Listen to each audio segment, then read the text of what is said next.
Hi, my name is Jo, and today we are going to do my May wrap-up.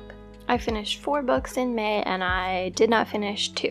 It was strangely a bit of a non-fiction month for me, so there will be timestamps below, but we can just get into it. So the first book that I finished was Fantasy Island by Ed Morales, and this is a book about Puerto Rico, and I have really been wanting to learn a lot more about Puerto Rico. I don't know very much about it, which is, a shame, because obviously the US is like colonizing it, and so I should know about that. So this was the first book that I picked up in kind of my journey to learn more about that. I actually first saw this book at a bookstore in North Carolina that I will link below because it was the greatest bookstore. Like, I absolutely loved it. So I reserved it from the library while I was there. It is about kind of the journey of how Puerto Rico ended up where it is with the US. It was extremely financially focused. Like, it was almost entirely about finances. Obviously, finances are very important to the situation. It's the reason why the US wanted to colonize Puerto Rico in the first place, and it's the reason that they give to continue the occupation, basically, of, well, they can't survive without us, even though there's a lot of reasons why that is, and he kind of goes into that.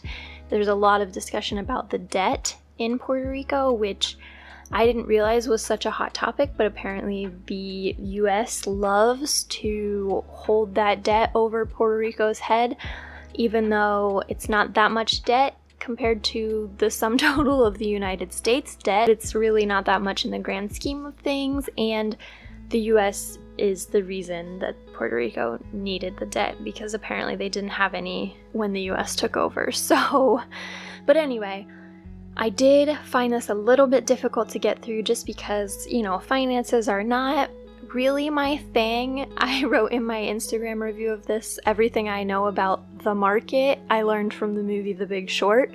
So some of this was definitely a little over my head, but I still felt like it was a really good introductory book to read, and it gave me some ideas of areas that I could look into more and other people, like activists, that I could read their works or biographies of them or whatever. He did, at the end of this book, go into a little bit more of other issues like infrastructure, which is something that I'm very interested in, and also some of the more social activism movements. So I wish that had been more of the book, but at the same time, I still think that this was well worth the read. I'm glad that I read it. The next book that I read was called Buying Buddha, Selling Rumi by Sophia Rose Arjuna.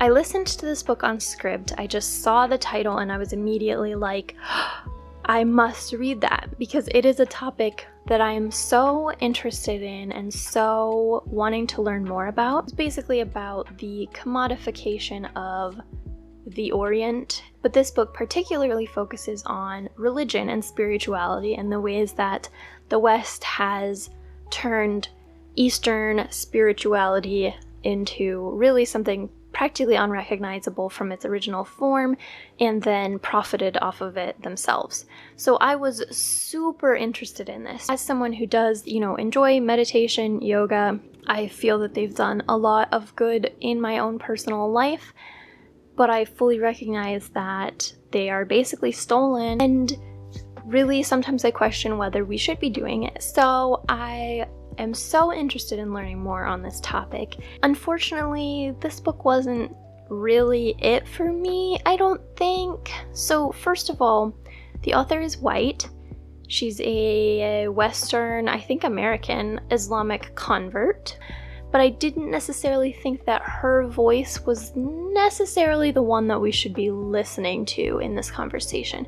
She's an academic, and she focuses on Eastern religions, but in particular Islam. And I just wasn't sure how an academic who studies these for a living and writes books about Eastern religion could really get on this soapbox and say that people shouldn't be commodifying Eastern religions. So then I expected her to have some kind of disclaimer or acknowledgement or some kind of indication that she understood that she was someone who does this also. She was someone who took on a religion from an area that wasn't hers and then also studied it professionally. I expected some kind of acknowledgement of that, and I never got it. So I just didn't put that much stock in anything that she had to say, honestly. But then additionally, I just didn't feel like it was a very nuanced take.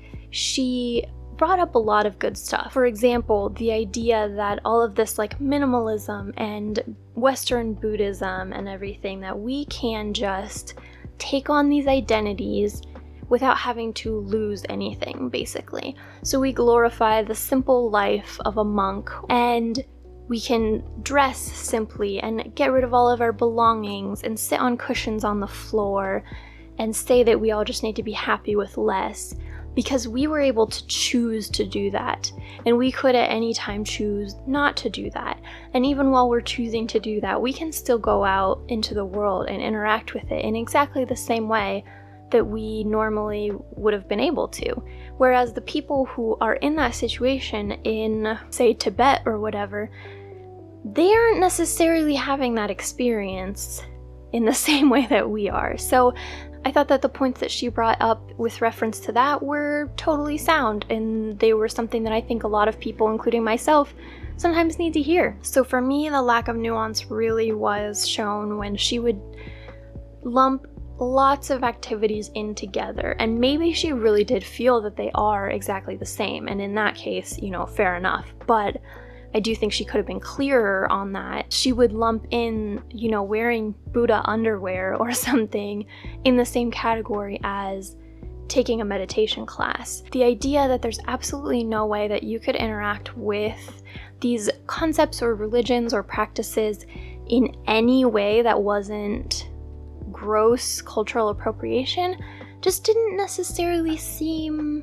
right to me. And I'm someone that, if a group has said that it is cultural appropriation, then that's their decision to make. So it's possible that this is all true, and I just haven't done enough research into it yet. So I didn't feel like I got a lot out of this, because ultimately this is just not a person whose judgment I really trust on the subject. So if you have any recommendations of books to read that are actually by people from Eastern countries, specifically related to religion or spirituality, I would love to read those, because this is something that I'm very interested in learning more about. So the next two books I read while I was camping, and I do have a reading vlog for them, so I won't go into them too much, but I'll just finish the nonfiction reads in this video with Upstream by Mary Oliver. This is a collection of essays. I really enjoy Mary Oliver in general, and I did enjoy this collection of essays a lot. I thought that it was beautiful. I thought that some of them were significantly better than others. Some of them I loved. Some of them were just really nice to read. Others I could give or take, but I think that it was well worth the read. I feel like Mary Oliver is a really good one to read if you are looking for kind of a reset of your mindset, and just remembering that you are a part of this world that's not nature and humans. Like, we should be a part of nature. So yeah, if you enjoy Mary Oliver, I think you would probably enjoy these essays. I recommend. The next book that I read was The Dispossessed by Ursula K. Le Guin. I loved this book. This is probably one of my favorite sci-fi books that I have ever read. I thought that it was so endearing and so insightful. It really reminds me of classic hard sci-fi like Isaac Asimov. It has that like creative, quirky feel where everyone's like a little bit socially inept. I don't know, it's just like a vibe that classic sci-fi has that I think was present here. There's so much critique of capitalism, the patriarchy, and the way that our humans interact with nature. Again, common theme among these books, but I thought that this was great, and I can't wait to read the rest of her work, like, entirely. So then my two DNFs. The first one was Clade by James Bradley. I did talk about this in my 5 most recent environmental fiction reviews, so I won't talk about it long, but I just felt like this one was an overly simplistic look at climate change with not really any characters that I cared about, so ultimately I didn't feel like finishing it. There was nothing horribly wrong with it, but ultimately it was not worth the read to me, so I didn't finish it. Somewhat similarly, Void Star by Zachary Mason. This one had such potential and it was really interesting, but I couldn't get into it. I think I got almost halfway through, but I was never excited to pick it up, and I felt like he had really great ideas, but it never really took off. So it's basically set in the future after, again, climate change has really taken off. So in coastal areas, cities are kind of just building up over the rising water levels. There are favelas that are basically just stacked housing, and you can go down into caves in the housing basically. And then there are obviously super mega wealthy people, and they are staying young eternally and stuff, so it's a lot about income inequality, and there's supposed to be some kind of mystery going on with this AI. And I felt like he was maybe trying to do too much in the story, and I never really got hooked. So it's something that I'd be open to trying again in the future, but ultimately I just sent it back to the library because I just wasn't loving it. Also, this was one of those books where you'll read a line of dialogue and it's just nobody would ever say it. It was very flowery language, and I don't have a problem with that. If I like the book, I like the book. I don't really care. But it was funny sometimes. I'll see if I can find a line to put on here, because people on Goodreads were just freaking out about it and giving it so much crap. But yeah, I don't think this was a bad book, and I'd be willing to try reading it again, but for now, it wasn't for me. So that was everything for the month of May. I keep trying to kind of finish all of the books that I have started, and it keeps not working out for me. I think I have 5 or 6 books going right now, but you gotta do what you gotta do. I'm also in a big rereading audiobook thing. I can't focus on any audiobooks right now that I haven't already read, so I'm just listening to audiobooks that I have already read. So you will probably see multiple of those in my June wrap up, but I am reading a lot of interesting books physically right now, so hopefully I will actually finish some of those and you will see them in next month's wrap up. Thank you for watching, and subscribe if you'd like to see more. Thanks!